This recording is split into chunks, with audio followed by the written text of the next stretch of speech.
This video explains how to draw interactive histograms using the Plotly package in the R programming language. The video was created in collaboration with Kirby White, who is a researcher at the Seattle Pacific University and an expert when it comes to interactive graphics in R. So without too much talk, I'll hand it over to Kirby.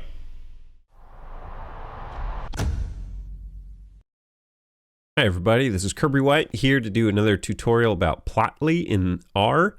Today we're going to be talking about histograms, and before we get going I should note that simple histograms in Plotly are just as easy as any other graphing library, but as you get to more complex versions, Plotly is actually my least favorite graphing library to use for histograms. So I'll demonstrate a few examples in here. I think 4 examples of histograms and then 1 alternative to histograms, just to demonstrate that it can be done if you need to use Plotly. But just be warned that this is not as easy as I would normally like a graphing library to be. Let's go ahead and jump in, and the 2 packages that you'll need to follow along with this are the Plotly and tidyverse packages. You can go ahead and load those with this line of code after you've installed them. I've already done that, so I'm not going to run it right now. Today we're going to use the Midwest dataset, which comes from the ggplot2 package, which is a part of the tidyverse. So if you installed tidyverse, you are good to go. We'll go ahead and load that. You can see that it's now here in my environment. And actually, let's take a quick look at it before we jump in. This Midwest data set is population information for a bunch of different counties in different states in the United States. So here we have Adams County in the state of Illinois. We have many counties in Illinois. Here we go. We have another state, Indiana. So like Lake County in Indiana, we can see that there are 475,594 people. And so what we could ask, and a reason we might want to use a histogram, is what's the population distribution in all of these states, in the Midwest overall or in each state in particular. And so those are the sorts of examples that we're going to walk through. This first histogram that we're going to create is just a distribution of county populations across the entire Midwest, the entire data set. We just want to see what the distribution of that is. Now, distributions, if you're not super familiar with them, they are essentially the first type of exploratory data analysis that statisticians will do to understand what the shape of their data is. And so this is a histogram here. And it looks similar to a bar plot because it's kind of constructed to work the same way. But if we look at this first bar, for instance, this bar is called a bin. And what it has done is it's counted the number of counties that have a population within this bin range. This first bin is counting counties that have between 0 and 99,900 people. And this is saying that there are 352 counties with a population in between those two values. Now, this next bar down here, or this next bin, is counting the number of counties with a population between 100,000 and 200,000, and there's 49 counties. So there's a big drop between this first bin and the second bin, and then you can see that it gets even smaller and smaller until we're out here where there's only, one county has between 1.4 and 1.5 million residents, and then there's one county way out here that has between 5.1 and 5.2 million. And so histograms are used to identify outliers. We can see that there are some pretty extreme values. Like this 5 million resident county just doesn't match the majority of counties in the Midwest. And so this is skewed data, and we can tell that it's skewed because of the shape of it. We typically want to see something that is a normal or Gaussian distribution. And one way that we can check if there's a different type of distribution for this data is to visualize a transformation of it. And so this code that I'm going to run here is the exact same histogram, but instead of showing the population total in its raw values, we're going to do a log transformation. It's beyond the scope of this video to explain what a log transformation is, but here's the distribution after we've transformed it using the logarithm. And it's much closer to a normal distribution. And so this tells us that the population distribution in the Midwest is sometimes called a log normal distribution. And this is a much better distribution of data to work with for a statistician. So that is your first two examples of histograms. Now, what we want to do in our next example is look at this histogram, but a different one for each state. So is it different in the state of Indiana, the state of Illinois, the state of Ohio, things like that. And this is where I would usually use a different plotting library if I had the chance to. What we're going to do is take our data set and then we're going to group by state. Indiana, Illinois, etc. And then we're going to use the do command to essentially loop through each state and create a separate plotly graph. So we're going to name each graph that it creates P, and P is going to be the value of each state's data set.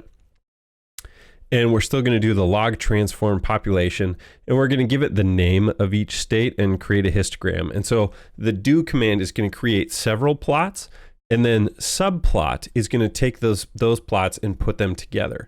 So nrows equals 1 is saying, let's go ahead and put all these together on a single row. And then shareX and shareY is a way of setting the axes to make sure that they're consistent across graphs. You wouldn't want two graphs to visually look similar when maybe the x-axis is a completely different scale than the rest of them. And so here we go. This is the type of histogram that we would want to compare population distributions across multiple states. There's some cleaning up that I would like to do if I were going to use this in a production setting, to clean up the numbers here or the titles below each graph. I'm not going to cover that for now, but this is one way of creating that type of histogram in Plotly.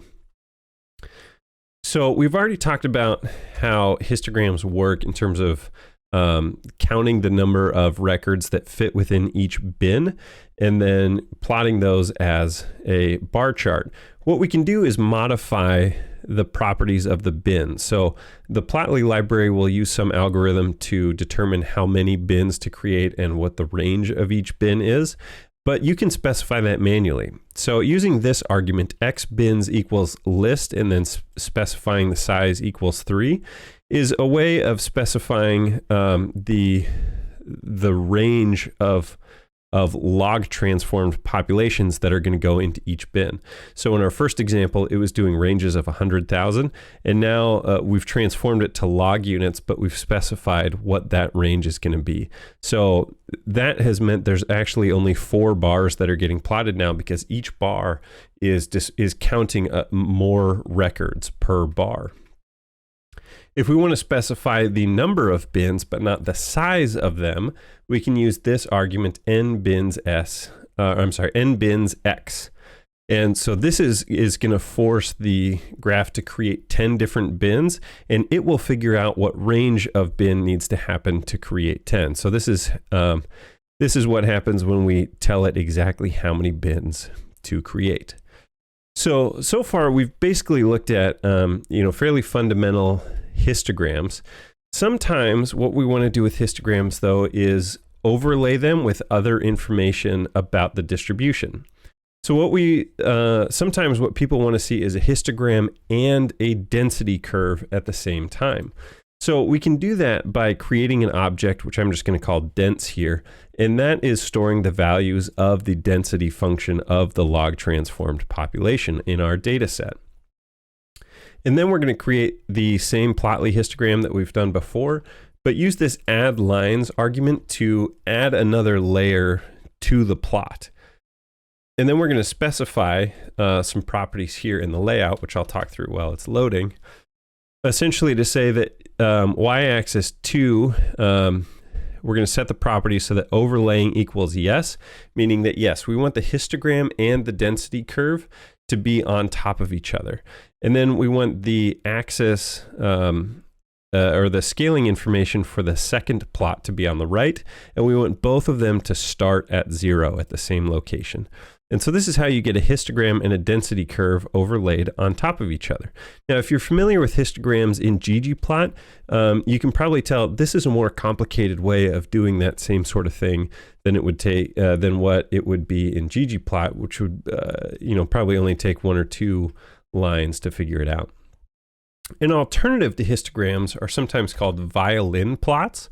They're essentially histograms that are sometimes shown symmetrically, where you can imagine that a histogram is then folded over on itself. In this example, I've essentially just turned histograms sideways and have created half of a violin plot for each state, as well as shown the mean line for each state on its own. So here's the code for that. And you can see how this works, and the dashed line that's in here is the mean value. So it's pretty easy at a glance to see that Ohio has the highest mean population, but that, what is this, Michigan, Minnesota maybe, I'm not sure, has the widest range of populations in its counties. So you can see the code for that over here. That is it for histograms. I hope you found this helpful. Thank you for watching. Thanks a lot once again to Kirby White for his contribution to this video. In case you want to learn more on histograms using the Plotly package in R, then you may check out the Statistics Globe website, because Kirby has recently published a tutorial on the website as well, in which he's explaining the content of this video in some more detail.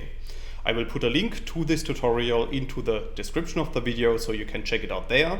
And furthermore, if you have liked the video, we would be very happy if you leave us some positive feedback in the comments, and make sure to subscribe to the YouTube channel of Statistics Globe to get notified in future when we are releasing new videos to the channel. That's it for this video. Thanks a lot. See you next time.